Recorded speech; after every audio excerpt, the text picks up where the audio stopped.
Ya pemirsa, Anda masih di iNews Pagi bersama saya Yunufus, dan rekan saya Bayu Pradana. Dan demikian tadi adalah berita pilihan dalam iNews Pagi hari ini. Kita ke informasi berikutnya.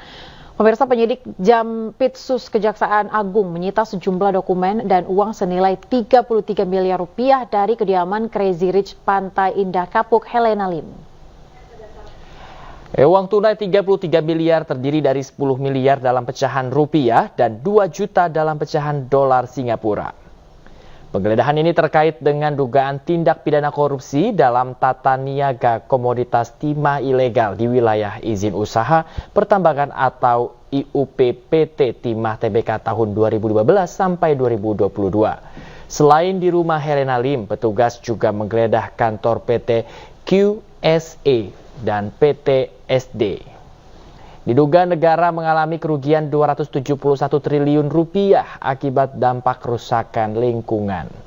Dalam kasus ini penyidik sudah menjerat 14 tersangka termasuk mantan dirut PT Timah Riza Pahlevi dan mantan direktur keuangan PT Timah Emil Ermindra.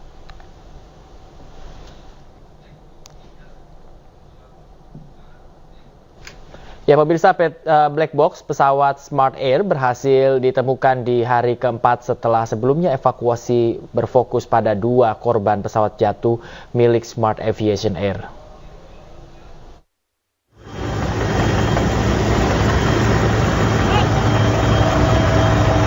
Setelah berhasil ditemukan black box dan emergency locator transmitter atau alat pemancar sinyal emergensi milik Smart Aviation Air dibawa ke Tarakan. 2 alat tersebut dibawa oleh tim SAR bersama tim KNKT melalui Lanut Anang Busra Tarakan. Untuk kepentingan investigasi, black box dan ELT nantinya akan dibawa ke Jakarta untuk proses pengunduhan dan interpretasi. Box ini memang kalau secara desainnya memang ini untuk merekam data percakapan dan juga data penerbangan. Jadi nanti ada data suara dan juga data penerbangannya, mulai dari ketinggian, speednya, kecepatan, arah, dan lain-lain.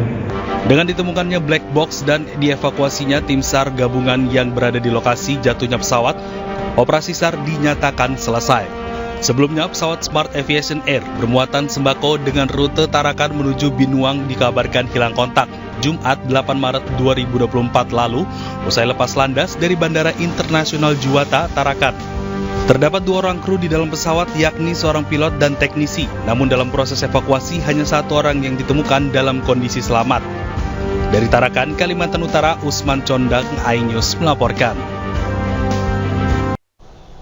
Puluhan warga menggeruduk rumah mewah milik seorang oknum Bayangkari Polda Kalimantan Selatan yang diduga sebagai pelaku investasi bodong. Ya, diduga oknum Bayangkari menipu korbannya hingga ratusan miliar rupiah berkedok usaha bahan bakar minyak dan batu bara dengan keuntungan besar.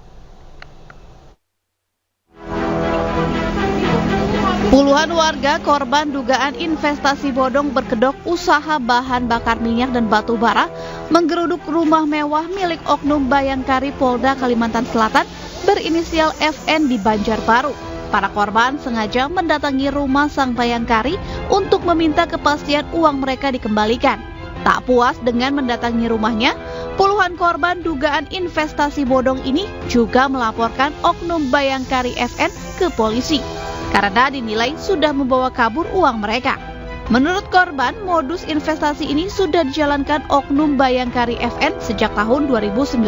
Para korban pun diduga dijanjikan keuntungan 5% dari modal investasi. Nggak mau narik dana. Terus dibalaskan chatnya katanya nggak bisa, katanya soalnya lagi penurunan usaha. Kayak gitu. Waktu yang setoran dana kalau mau mengembalikan, kembalikan semuanya dana-dana kami. Kan kasihan juga tuh korban yang banyak. Kalau aku kan nggak terlalu banyak tuh. Ada yang 4,7 M 1 orang, 2 M 1 orang kayak gitu. Kini kasus investasi bodong yang melibatkan oknum Bayangkari ini masih didalami pihak Direktorat Kriminal Umum Polda Kalimantan Selatan. Dari Banjarbaru, Kalimantan Selatan, Elsa Pratiwi, iNews melaporkan. Protes terjadi di seluruh India karena Undang-Undang Kewarganegaraan